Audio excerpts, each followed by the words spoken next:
David Yang, Tim, and Victor. And we're here with Harriet Tubman, aka Moses, conductor of the Underground Railroad and former escaped slave. Welcome to the show. Great to have you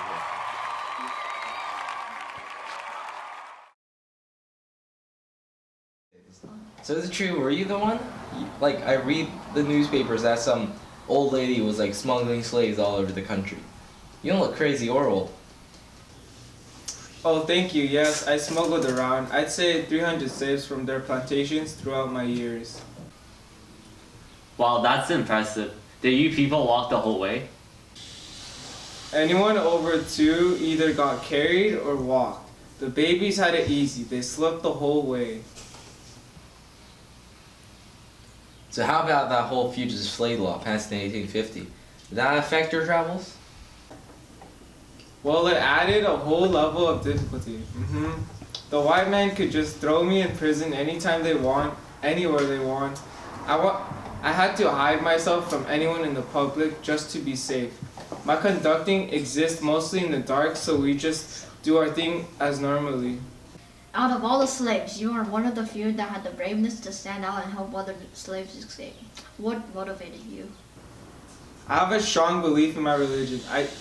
It taught me that everyone should be treated equal. Oh, I saw the slaves getting a good whipping by those white people. We were just property to them. I don't want to become property, so I left. What happened on the way that slowed you down, Harriet? Everything slowed us down. We have to run fast if we wanted to make it. Traveling in the dark made everything hard to see. You could barely see your own hands in front of your own face. How did you move if you couldn't see anything? The white folk who sheltered us directed us in the day. We would see all the winding paths and directions. Then I would use that to get us to the next big house, so on and so on. Has anyone you were conducting ever deserted you? In a dead night, wouldn't slacking off be really easy? I can really hear like an owl.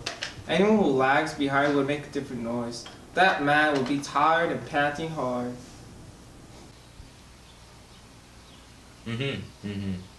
But what if they threatened to turn back or turn you in? I would point my gun and say, "Come with us or die." Wow, would you demonstrate how you did it? Sure, gladly. Go ahead and demonstrate for us. It's either you go or die. Well, that would definitely make them run. Okay, you can put your gun back now. So it seems like you are experienced with your conducting. What happened on your first few trips when you had no such experience?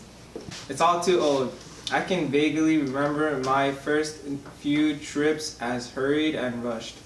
We had no time, usually starved and never had any sleep. This is how my first trips was soon, and I met more people and my network expanded to include more and more places. So what happens if you were being chased by white men? Would you run or hide?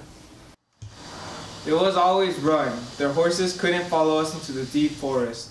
We had to run and run and run.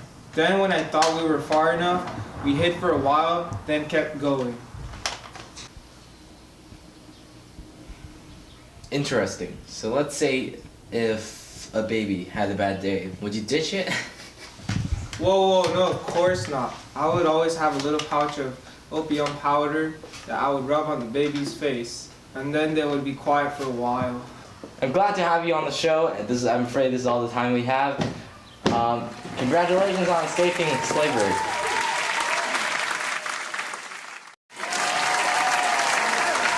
It was my pleasure, guys.